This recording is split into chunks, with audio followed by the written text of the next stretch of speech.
O episódio de hoje está imperdível porque a gente vai falar um pouquinho sobre orientação parental, as dores das famílias, a necessidade de acolhimento, de orientação e de pertencimento. Eu estou aqui com uma super convidada, Andréia Rossi, que é orientadora parental e tem um Insta fantástico. Eu sou fã e quis trazer ela para o podcast porque eu quero ajudar vocês também. Todd, te conto tudo. Andréia, seja bem-vinda. Obrigada, Lu. É um prazer estar aqui, é uma alegria, Prazer uma admiração é meu. que eu tenho pelo seu Prazer trabalho. É meu, eu te Muito admiro obrigada. também, é recíproco. Obrigada. Vamos começar o bate-papo de hoje por uma pergunta que encabeça o trabalho aí da Andréia e inaugura essa ajuda que ela pode dar para as famílias. Andréia, qual é a maior dor, qual é a maior necessidade que as famílias trazem para você? Como é que elas chegam para você? Me conta um pouquinho. É muito difícil esse lugar de ser uma família atípica, em especial ser uma mãe atípica.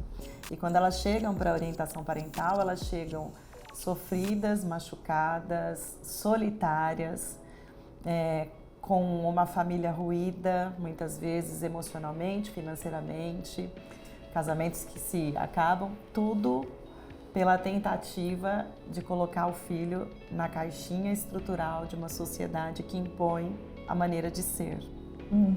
Então são famílias, em especial as mães, querendo consertar seus filhos, buscando soluções rápidas, manuais, um desejo assim descabido de ter o filho perfeito. Andréia, me conta uma coisa, você já foi essa mãe? Meu laboratório tem 18 anos, né? Como mãe atípica. E sim, eu já fui essa mãe, também desinformada, desacreditada, sofrida, revoltada, né? E totalmente sem informação sobre o que é ser mãe de uma pessoa neurodivergente. E olha que eu sou casada com neurodivergente, hein?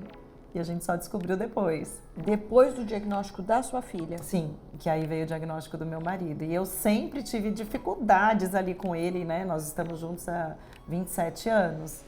Nosso casamento já tem 24. E ele também com, às vezes, dificuldades ali, já adulto, né? E depois, quando nasce a Maria Fernanda, e eu começo a vivenciar de forma intensa, né? Porque todo mundo estava fazendo de um jeito e eu era a única que fazia diferente. Então, eu era a única errada.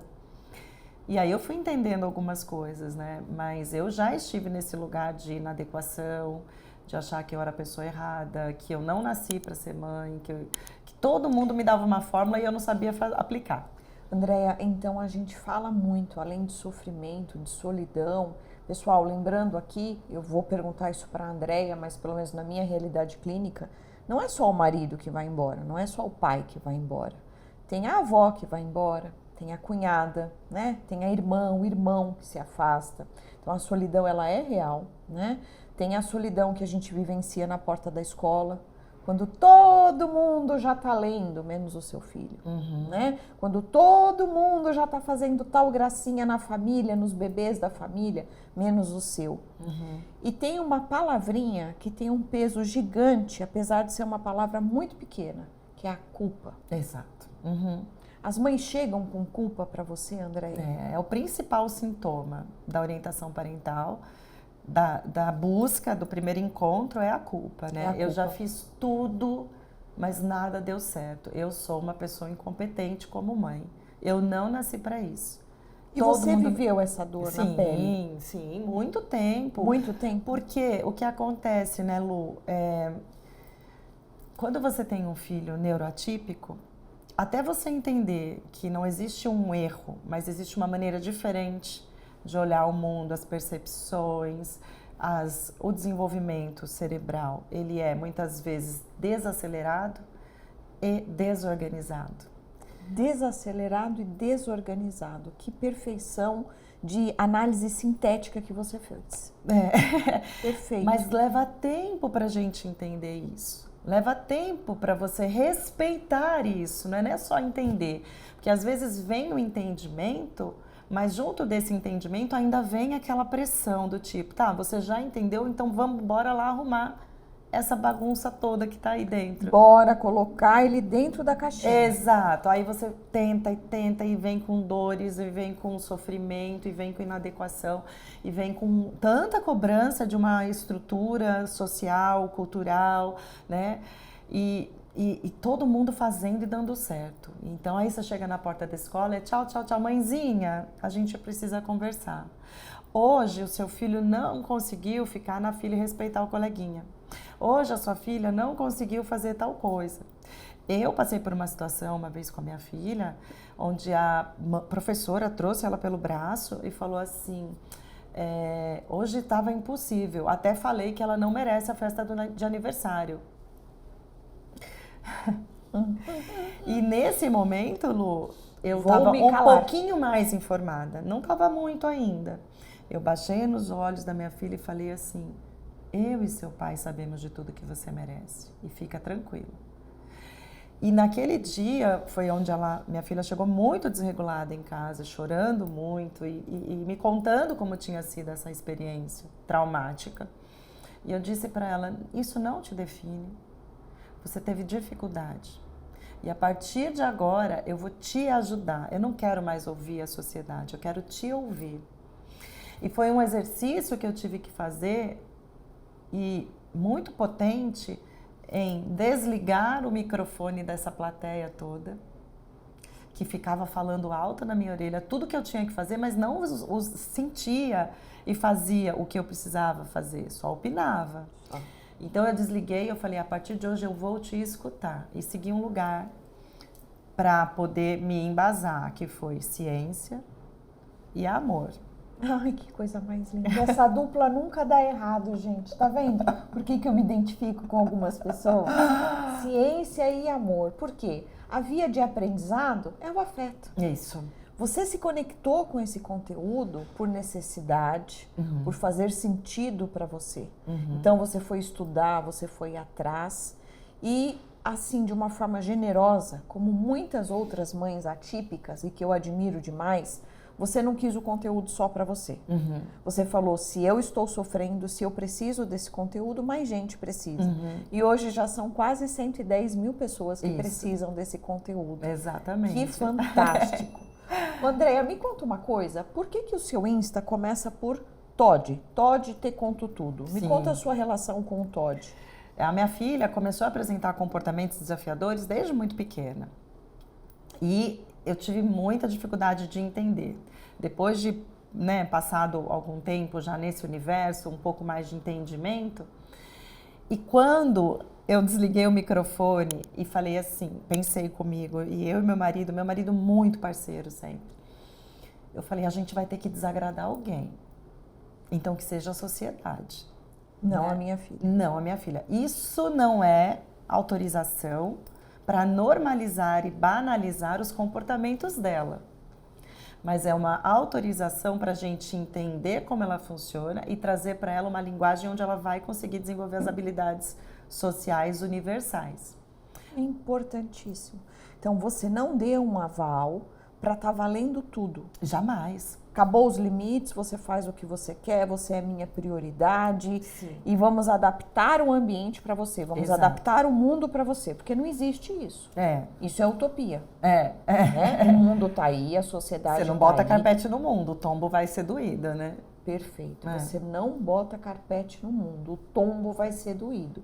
Vocês estão ouvindo isso da mãe de uma jovem que tem TOD, que é um transtorno extremamente desafiador para nós profissionais, para vocês, pai e mãe. Então, a importância da gente trazer esse bate-papo. O que é o TOD, né? Eu gosto de traduzir ele dessa forma, transtorno opositivo desafiador, porque eu acho que fica mais claro para vocês. É um transtorno de início precoce, aonde a gente tem uma maior predisposição a essa criança, a esse jovem, infringir regras, estar ali em oposição e desafiando figuras de autoridade. Então, é um transtorno com comportamentos muito desafiadores. esses comportamentos desafiadores podem virar comportamentos disruptivos e que está presente dentro de casa, na escola, não é isso?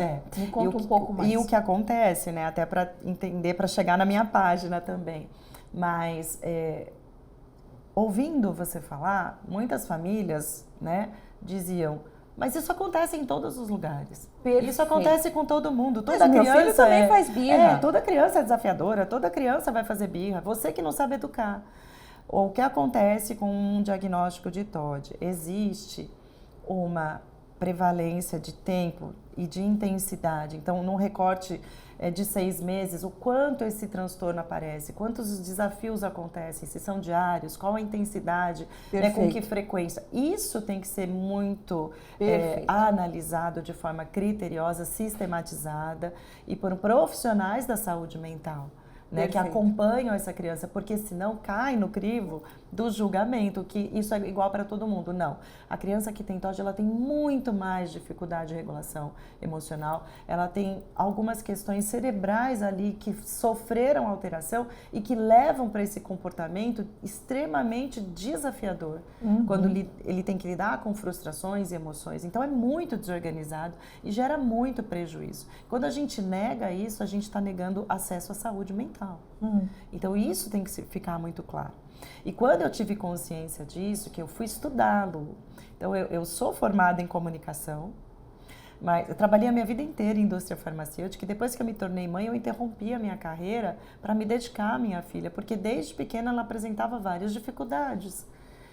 E aí eu comecei a estudar, eu fui fazer psicopedagogia, depois eu fiz neurociências aplicada à educação, depois eu fui estudar sobre parentalidade, educação emocional, fiz um curso de orientação parental em disciplina positiva, depois eu fiz uma pós-graduação em orientação parental, né? Fiz um curso muito bacana de intervenção respeitosa para crises agressivas. Tudo isso para me instrumentalizar, para criar mais repertório. Quando eu digo para vocês que eu escolho os convidados a dedo, eu escolho a dedo. É uma mãe encantadora que super se capacitou e que, assim, ela realmente parou a vida dela para entender como ela podia ajudar essa filha, mas mais do que isso, colocar esta filha numa qualidade de vida, numa qualidade de existência, numa funcionalidade, né? Porque a evolução do TOD, o que faz um sintoma, né? O que faz um diagnóstico não é um ou outro sintoma isolado. Em algum momento, seu filho vai apresentar um comportamento de oposição, de birra, de enfrentamento a uma figura de autoridade, mas isso não quer dizer que ele é TOD. O que faz um diagnóstico é a frequência, a intensidade, o quanto isso impacta na vida desta criança e na vida desta família, e aí a gente vai indo para o macro e na sociedade. Porque onde eu quero chegar? O TOD, ele pode evoluir para um transtorno de conduta, né? Então, quando a gente tem uma identificação precoce, porque ele é de início precoce, tá? Não vai apresentar TOD aos 15 anos. Ele é de início precoce. Então, quando você tem uma identificação precoce, um diagnóstico precoce, e você tem um tratamento e o envolvimento da família, que é o trabalho maravilhoso que ela faz, a gente pode generalizar, a gente pode entregar para esse indivíduo um desenvolvimento mais saudável. É só esse parênteses que eu queria fazer para vocês entenderem a importância do trabalho dela. É o que você falou, o termômetro é o prejuízo. É o prejuízo. Então você olha para essa criança, ela está em prejuízo dentro da sociedade, no ambiente acadêmico, na família, né, nas relações próximas. E eu mudei tudo isso. E começou a dar certo. Não foi da dia para a noite, mas pequenas situações começaram a despertar dentro da minha casa diferente. E foi bem na época da pandemia que isso aconteceu. E eu falava assim, meu Deus, imagina tanto de família que deve ter com filho com algum tipo de transtorno, algum tipo de neurodiversidade dentro de casa e sem norte. As clínicas fechadas. Tudo. Aí eu falei pro meu marido, eu vou abrir um Instagram, ele vai se chamar TOD, T-O-D, que é a sigla, né? _ te conto tudo. E tudo que eu tô fazendo, eu vou contar. E tudo que está acontecendo aqui, eu vou compartilhar, porque se a gente estava vivendo isso, tem mais gente vivendo. Não é possível que eu sou a única escolhida, né? Sou a única que vai ter isso, né? Com a minha família. Tem mais gente passando por essa situação. E aí comecei a colocar e compartilhava dia a dia, compartilhava dificuldades. Nunca expus a minha filha com imagens com uma crise de desregulação emocional, nunca. Sempre respeitei, Maria Fernanda. Importante demais também isso, gente. Porque assim, a gente tá numa fase, o Instagram ele tá passando por diversas fases, né? O Fernando do Autismo BR, um beijo para você, Fê. Ele fez aí uma retrospectiva da história do Instagram e da neurodiversidade que eu achei fantástica. E hoje a gente está vivendo, infelizmente, uma fase em troca de like. Então, assim, você está colocando criança tendo crise em troca de like, porque dá engajamento, porque dá curtida, porque as pessoas repostam, né? E a gente, antes de começar, nós fomos extremamente respeitosas, porque a Mafê está aqui conosco, uma linda, uma riqueza mesmo. Acabei de dizer isso para a mãe dela. E a gente perguntou se a gente poderia falar da história dela, que inspirou o teu Insta, porque nós precisamos ter esse respeito.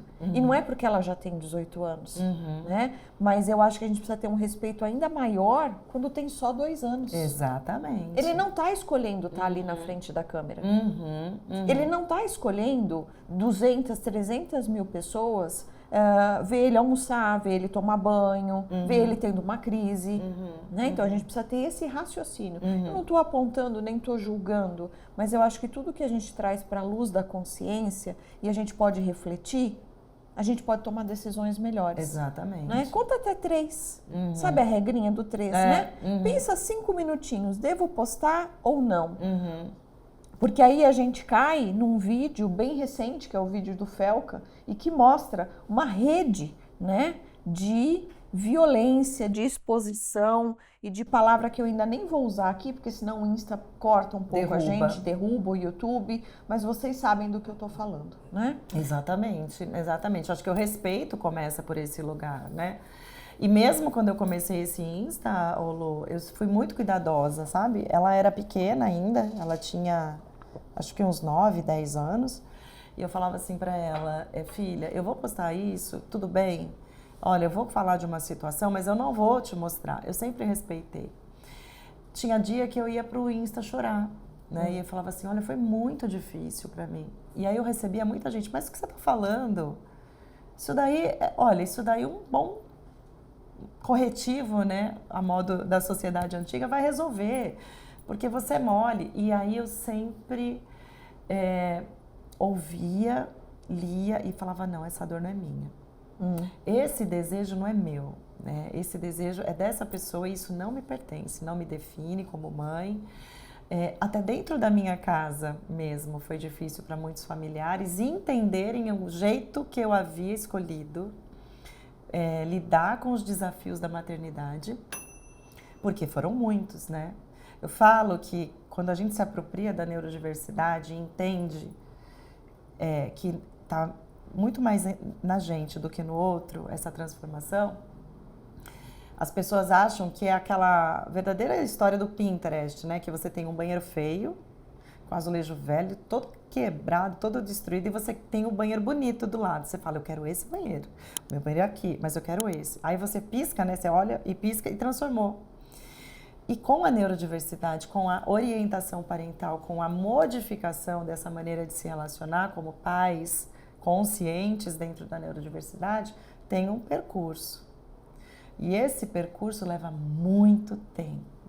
Só que ninguém quer o percurso, eles querem as pontas. Ninguém quer entender o processo. E isso acontece dentro da clínica também, tá, Andréia? Esse é assim, um dos maiores desafios que a gente tem. Então, eu tenho toda uma equipe mobilizada para fazer os pais entenderem que existe um processo. Que eu não consigo pôr uma criança escrevendo, lendo, antes dela aprender a sentar, a se concentrar, a compartilhar a atenção, a ter intenção comunicativa, a entender grafema, fonema. É um processo.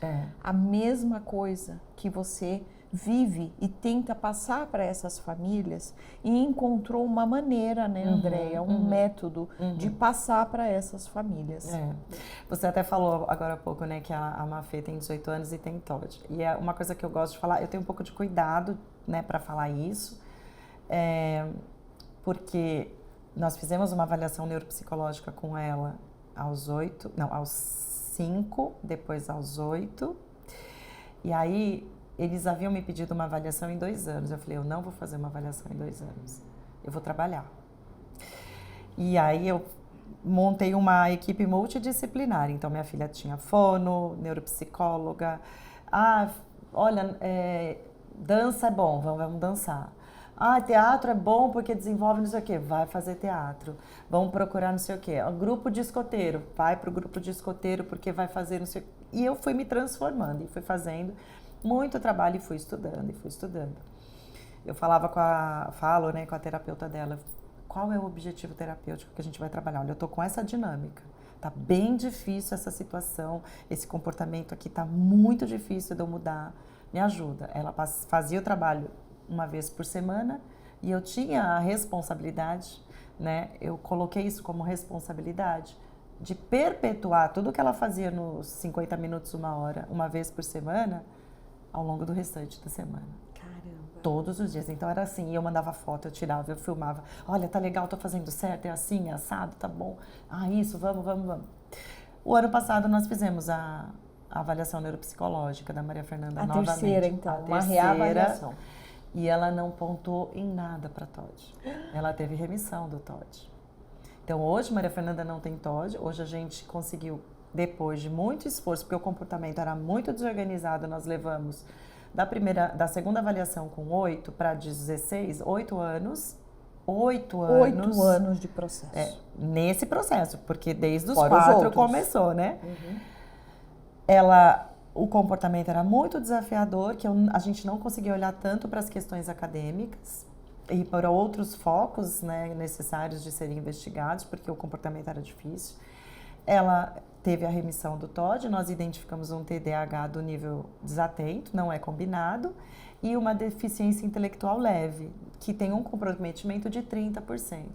É incapacidade? Não é incapacidade. É uma maneira diferente de aprender, num outro ritmo, com outros aspectos, com outros aportes. Mas é ela. Então, não tem... Eu falo que a minha filha é a pessoa mais empática que eu conheço. Porque ela tem, assim... A gente desenvolveu tanta habilidade nela. Foi um trabalho tão intenso. Ela tá até com excesso de empatia. Nossa Senhora, hoje de manhã ela estava me contando uma história da amiga, da melhor amiga, que não sei o quê, e como ela falou, e eu falei, só não posso chorar porque, né? Então, eu confesso que como psicóloga, a gente, né, tem um olhar ali diferenciado até na maneira de você falar oi pra pessoa, né? E eu achei ela tão docinho de coco que eu ia perguntar assim, mas onde tá nem o TOD dela? Prestando atenção ali, né, ela Dona tá Maria? no celular, porque ela deve estar falando com algum contatinho. Com a amiga, com né? Amiga, não é contatinho? Uma ela com o dedinho assim. Mas ela é muito docinha mesmo. Então, assim, é importante a fala que ela trouxe no lugar de mãe, porque quando eu trago essa fala para vocês, no lugar de avaliadora, de neuropsicóloga, né? Vocês podem pensar que eu estou puxando sardinha, mas não. Muitas vezes a gente tem uma avaliação neuropsicológica onde hierarquicamente você tem algumas questões que estão meio que embaçando o vidro, eu não consigo ver as outras. Recentemente eu fiz um diagnóstico assim e expliquei isso para os pais. Existe o TEA, transtorno do espectro autista, porém o TDAH está tão importante, ele está ocupando tanto espaço que nessa avaliação eu consigo ver melhor o TDAH e ele se torna um objetivo terapêutico. Porque o que na avaliação aparece como o maior déficit, o maior prejuízo, ele vira o nosso maior objetivo terapêutico. E aí, daqui 2 anos, 3 anos, essa é uma pergunta que vocês me fazem muito também. Por que profissional indicou ali a avaliação daqui 12 meses e você não vai fazer? Porque não tem necessidade. Porque o teu filho ainda está em processo. Porque eu não vou encontrar resultados tão diferentes do que na primeira avaliação. E é uma avaliação custosa, em termos financeiros de investimento, é custosa pro avaliando, tem que se dedicar muito, pros pais, então a gente vai fazer no momento pertinente. Nossa, você disse tudo. É a mesma linha de pensamento que o psiquiatra que acompanha a Maria Fernanda tem. Ele disse exatamente, algumas coisas elas ficam ali, né, com uma nuvem, mas você tem que pegar o maior prejuízo. Na época era o comportamento.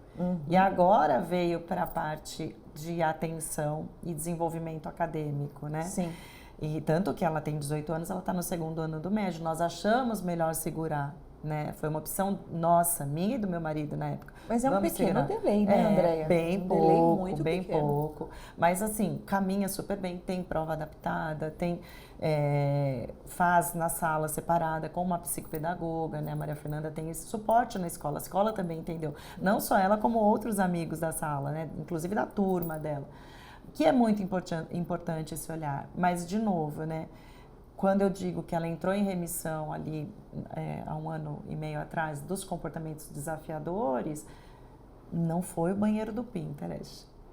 Foram noites sem dormir, muitas lágrimas, eu abri mão de muitas coisas, eu enfrentei muitos julgamentos, né? Quando as pessoas falavam assim, ela tá te manipulando, ela tem demais, vocês fazem demais, você protege demais, e eu dizia, você quer me ajudar? Vem aqui que eu vou te contar o que é neurodiversidade. Então, eu comecei a devolver perguntas para as pessoas, mas se fosse o seu filho, o que você ia fazer? Né? Sensacional. Se fosse a sua filha com uma crise de desregulação emocional, no meio de um shopping, te enfrentando, o que você ia fazer? Você ia bater? Eu acho demais a postura da Andréia, gente, eu admiro, porque ela não parte para agressividade, ela não parte para bandeira, sabe? Ela não vai lá bater tambor, ela traz as pessoas para reflexão. Né? Foi isso que eu observei muito no seu Insta antes de te convidar, porque você traz para uma reflexão, para um conhecimento. E a aprendizagem, Andréia, ela é isso. Ela não é goela abaixo, não adianta você ir fazer barulho na rua, entende? Você tem que dar para a pessoa a oportunidade dela se aproximar do conteúdo, ter conexão com o conteúdo, digerir, se apropriar do conteúdo. Isso. Daí esta pessoa aprendeu. Né? E é o que a gente faz também com as crianças, né? Quando veio o diagnóstico da Mafê? A partir de quando você conseguiu fechar esse diagnóstico de TOD que hoje está em remissão? Foi quando ela tinha 8 anos, né? Foi o auge do comportamento desafiador dela. O que ela apresentava para você ajudar outras famílias? Eu falo que assim, aquela 80-20, né? As famílias típicas, elas têm 20% de demanda emocional com o filho e 80% de calmaria, né?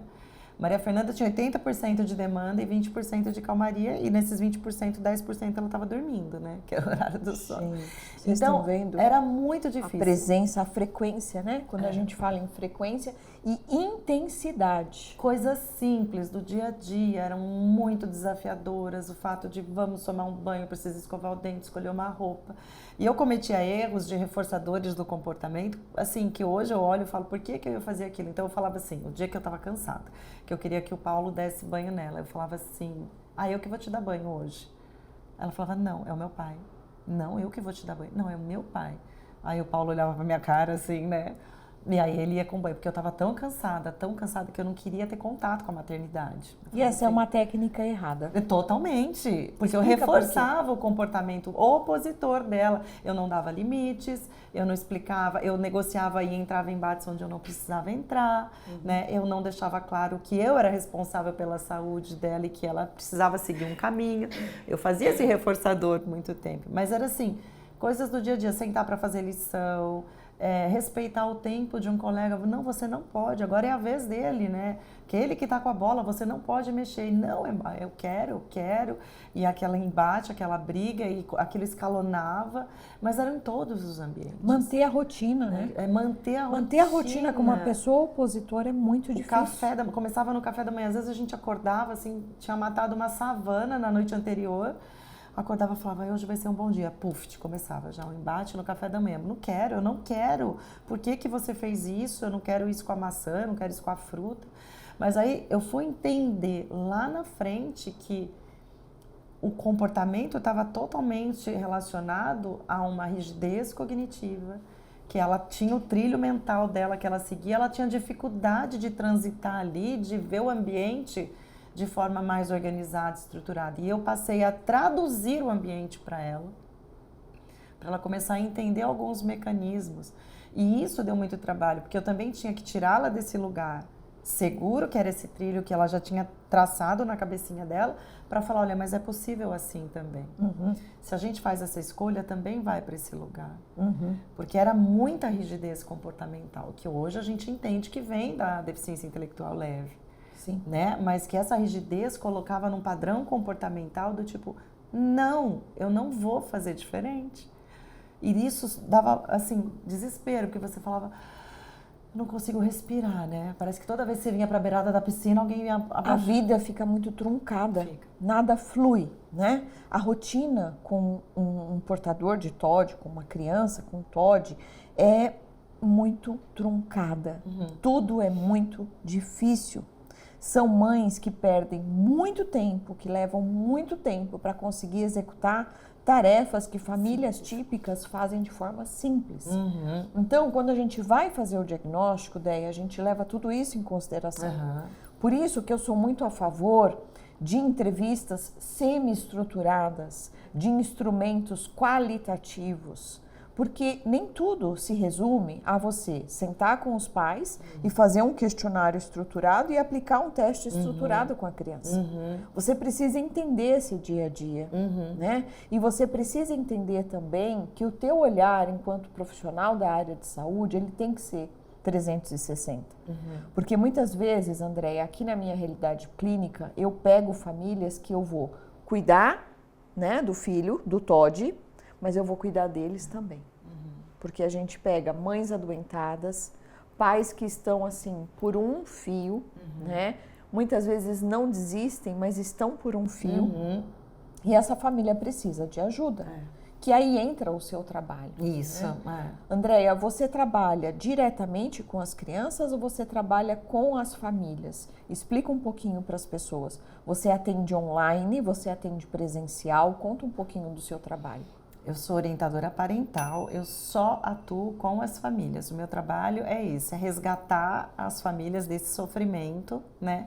Dessa vergonha que muitas vezes se colocam como culpados e envergonhados por não cuidar de um filho direito.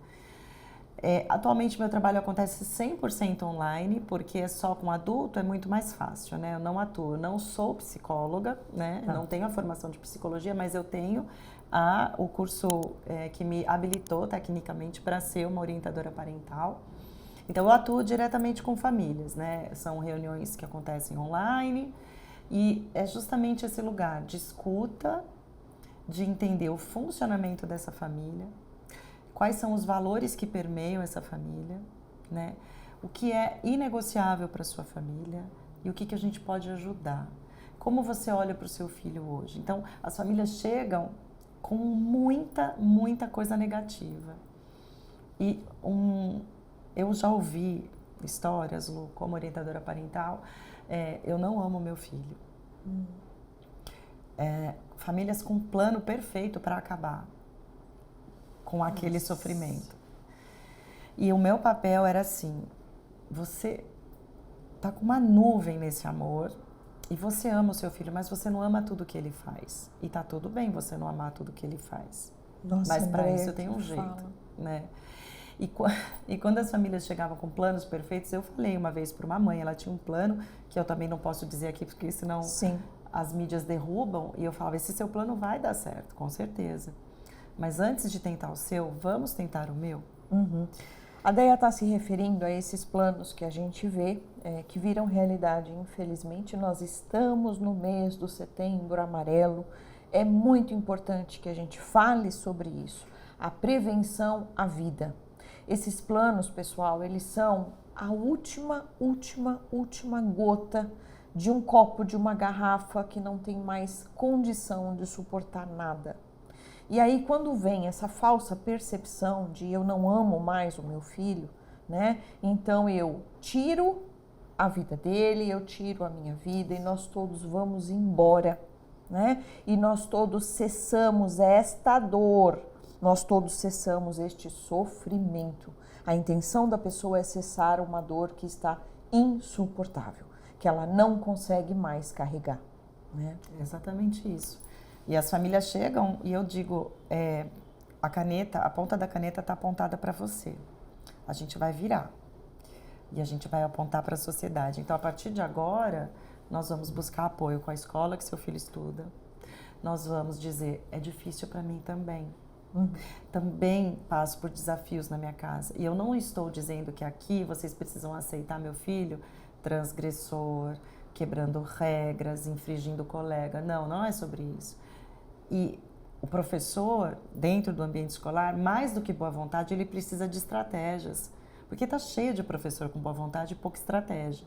Então, se torne parceiro da escola. Instrumentalize a escola, porque a escola também não tem muitas informações. Seja parceiro da escola para ajudar o seu filho.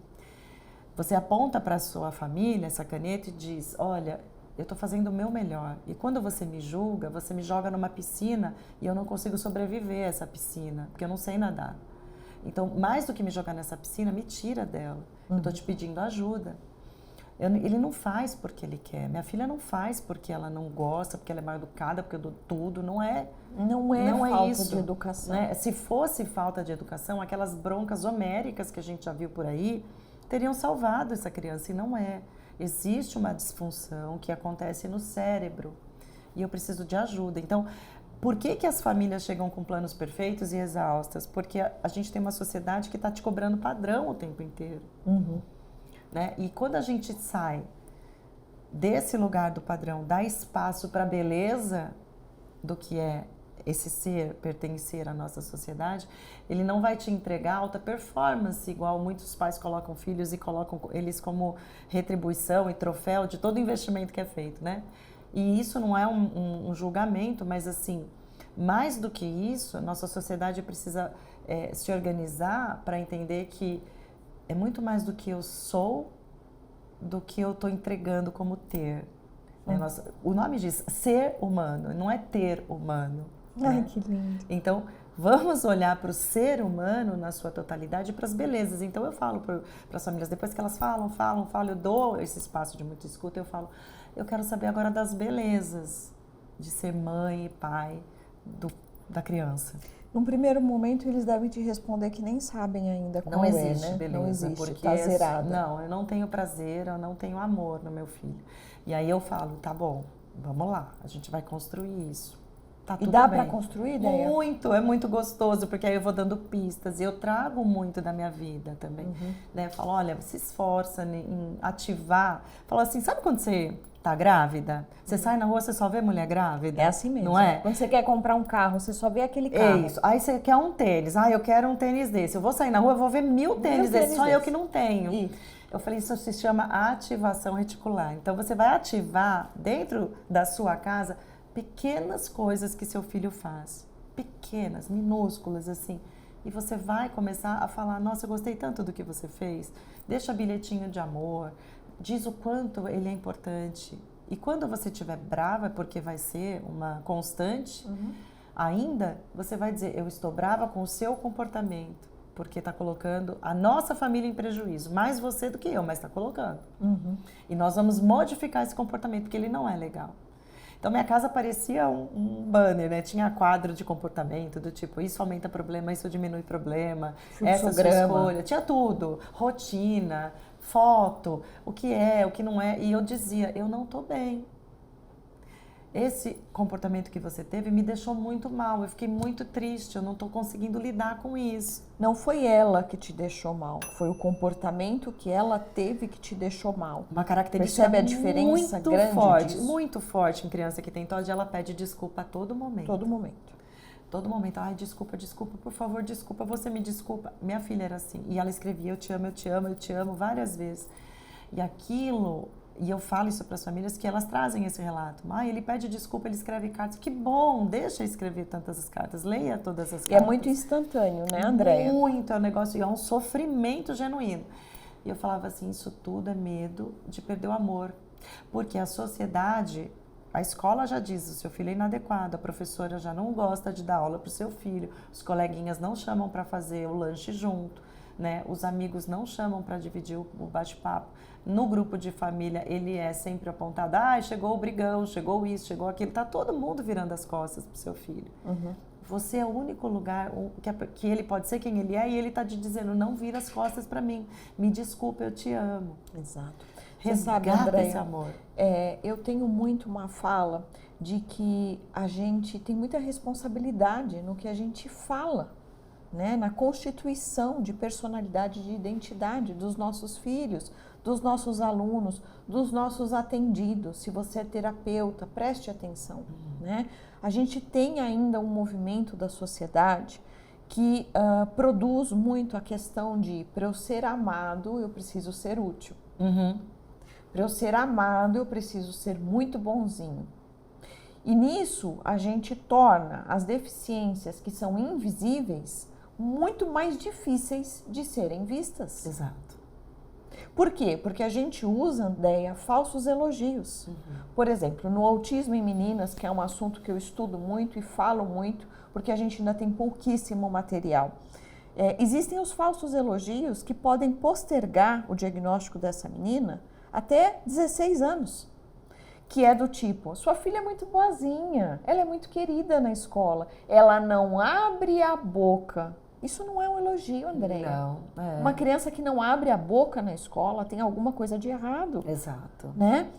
Então, o TOD, apesar de ser uma deficiência invisível, ele tem sintomatologia muito evidente, né? Ele vai dar trabalho e essa professora vai chamar os pais. Uhum. Mas o autismo em meninas, por exemplo, é o contrário, não vai dar trabalho e essa professora não vai chamar os pais. Uhum. Então você vê a importância da gente falar sobre a neurodiversidade e sobre esse espectro, são diversas formas de apresentação. Mas o TOD, que é o episódio de hoje, para vocês ficarem aí espertos, tem muita oposição, tem muito desafio, é uma criança que demanda muito. Lembra do que a Deia falou? É 80% do tempo demandando e 20% de calmaria, sendo que 10% ela está dormindo. Eu adorei isso, né? E a gente tem aí uma criança que se arrepende imediatamente, instantaneamente, porém ela não consegue refrear, ela não tem controle inibitório e ela vai fazer isso de novo. Ela não aprende com aquela experiência.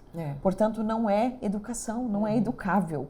É o cérebro dela que não consegue processar aquela informação, consequentemente executar um comportamento regulado, adaptado e adequado. E ele, engraçado que quem tem, eu observava muito isso na Fê, reclamava, se opunha, brigava e fazia.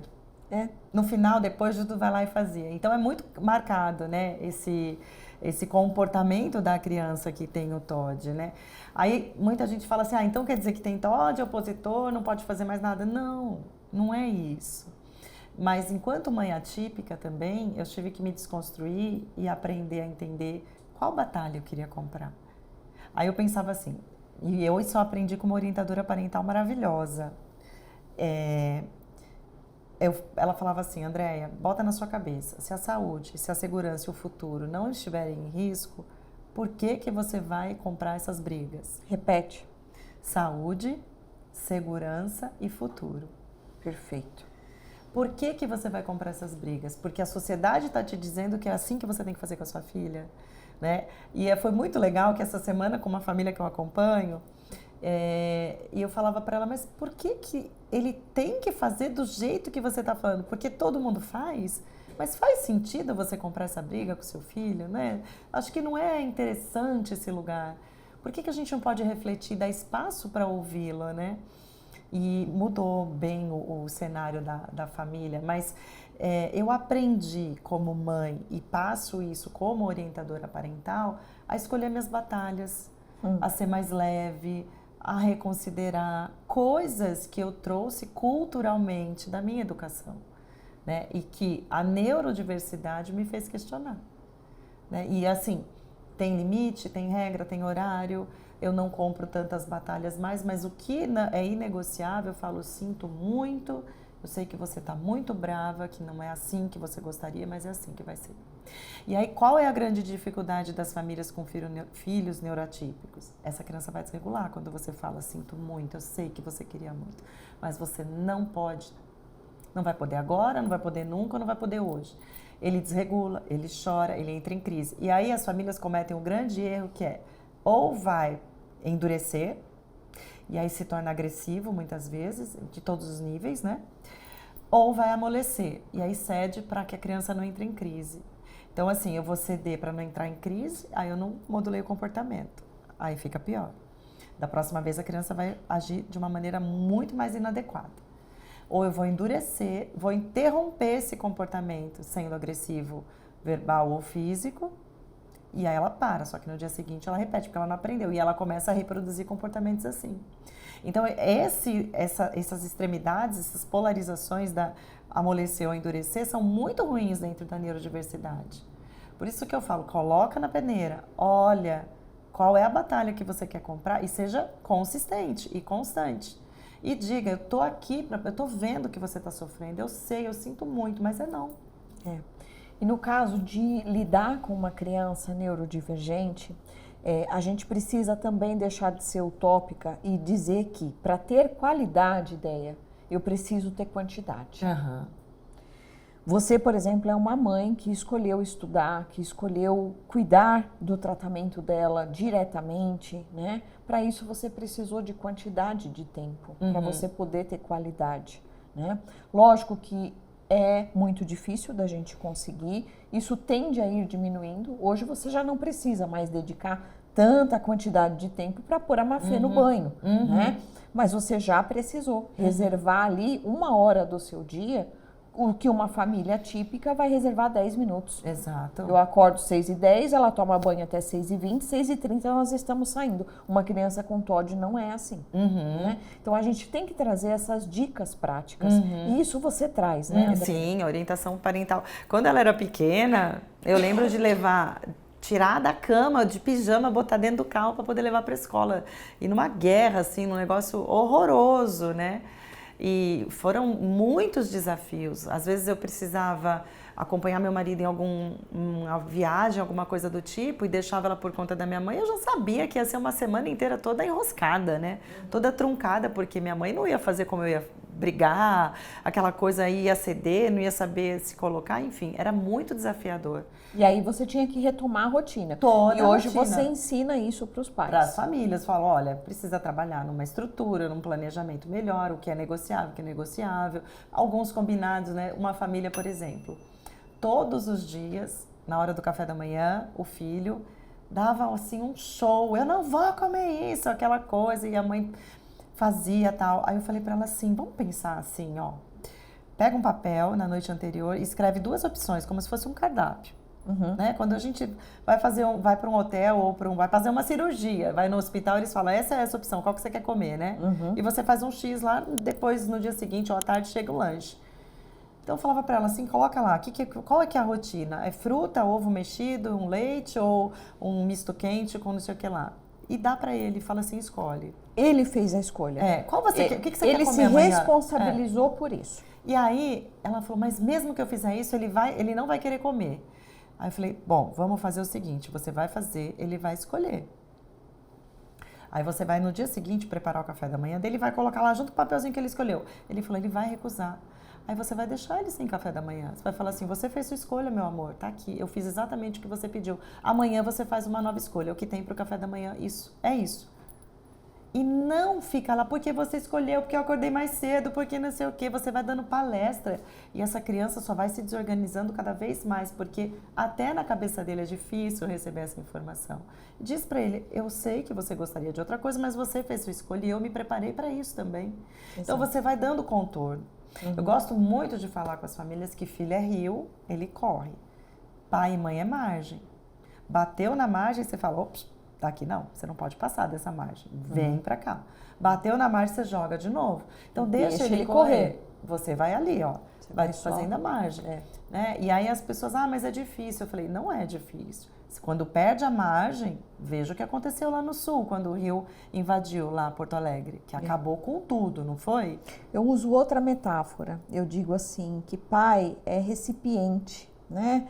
É um bowl, é uma travessa, é um tupperware, é uma bacia. E filho é um saco de milho. Se eu cortar o saco de milho e espalhar nessa sala, vai espalhar na sala inteira. Vai passar inclusive ali por debaixo da porta, qualquer fresta que tiver. Se eu cortar o saco de milho e colocar dentro de um recipiente, ele fica ali contido. Ele tem o movimento dele. Eu posso aquecer esse recipiente e ele virar pipoca, né? Mas ele fica contido. É verdade. É muito legal essa análise, muito legal. E eu acho que, mais uma vez, os pais também, eles precisam se autorizar a ter a parentalidade autoral. Né? Porque hoje existem muitos canais de comunicação, muitos manuais, e tudo isso está até confundindo, né, Deia? Muito. Então, assim, o que faz sentido dentro da sua realidade? O que faz sentido. Essa frase é perfeita para mim. Lembrando que o respeito e o afeto, eles são inegociáveis. Inegociáveis. Né? Inegociáveis. Agora, por que a sua vizinha está fazendo de um jeito, a sua tia está fazendo que tem um primo que não sei o quê, que ele é perfeito, está fazendo, está dando certo? Cabe na sua realidade? Se não cabe, então assuma a sua parentalidade. Lembrando que o respeito e o afeto deve permear. Eu falo que dentro da minha relação, o amor não é prêmio para Maria Fernanda, ele é a base da nossa relação. Né? Ele é a base. E aí, a partir dessa base que é amorosa, ela tem contorno. Então, onde pode ir, onde não pode ir. Como pode e o que não pode. O que a gente aceita e o que a gente não aceita dentro da nossa família.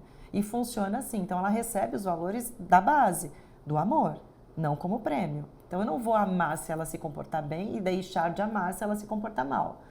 Não tem essa, mas se ela se comportar mal, vem cá, você está precisando da bacia porque o pipoca está caindo para tudo quanto é lado. Então, e é isso que eu passo para as famílias. Seja autoral, tenha essa responsabilidade. E o sofrimento é inevitável, seu filho vai sofrer. Então, se você poupá-lo do sofrimento, né, porque você vai falar um não, porque você vai dar contorno, porque você vai colocar nessa margem, ele não vai aprender. O psiquiatra da Maria Fernanda, ele fala que, né, o sofrimento molda o caráter. Né? Não é que você vai promover sofrimento no seu filho, mas em algum momento você vai dizer, eu sinto muito, você vai chorar, você vai... Não não, e eu tô aqui para passar por isso com você. Eu não impeço que ele tenha contato com o sofrimento, né? Não impeço com que ela tenha uma vida plena, sem nenhum tipo, porque ela tem alguma questão e vai ser mais difícil para ela. Não, estamos juntos aqui, né? Vamos passar juntos. O sofrimento, ele é inerente, mas ele não precisa adoecer. Traumatizar, né? Exatamente. É assim que a gente começa a pensar em saúde mental, em um cenário ideal de saúde mental numa sociedade. O sofrimento faz parte. Não existe a gente viver gozando, viver no prazer, viver se deliciando. A vida não é positiva 100%. Ela coexiste, né, Lu? As coisas coexistem, né? E acho que o sofrimento, ele é maléfico quando ele vive de mãos dadas com abandono. Isso. Então, aí sim, né? Então, uma mãe que chega para uma sessão de orientação parental em pleno sofrimento, porque ela está abandonada. Né? Uma criança que é neurodivergente sofre e externa isso de várias maneiras, né? Várias formas. Seja no comportamento, seja na dificuldade de aprendizagem, seja na dificuldade de se relacionar com os pares. Ela também está em sofrimento. E ela não pode ser abandonada, ela tem que ser vista e falar, vem cá, tem solução para isso, eu vou te ajudar, né, nesse lugar. Então, só que você reduz algumas coisas. Tem alguns sofrimentos que você fala, você vai passar por esse não aqui que eu estou te conduzindo, mas eu estou com você, eu continuo te amando. É importante que a gente vivencie essa experiência, né? E é isso, não existe solução mágica, mas existe solução. Andréia, queria te agradecer. Que bate-papo incrível. Você realmente, olha, o que vocês vão ver lá no Insta dela, ela é na realidade. Obrigada, Lu. Obrigada, viu, minha querida? Fiquei muito Obrigada feliz com o mesmo. convite. Eu admiro também. demais seu trabalho. Muito viu? obrigada. Obrigada. É recíproco. Parabéns. Viu? Obrigada. Pessoal, se você quer saber mais, se você gosta de conteúdos assim, se você quer transformar a vivência da sua família, a vida do seu filho, do seu atendido, conheça a plataforma Neuropsicolux Educação e venha aprender conosco de uma maneira fácil, acessível, mas transformadora. Obrigada mais uma vez. Obrigada. Beijo, Vem pessoal. uma feia aqui.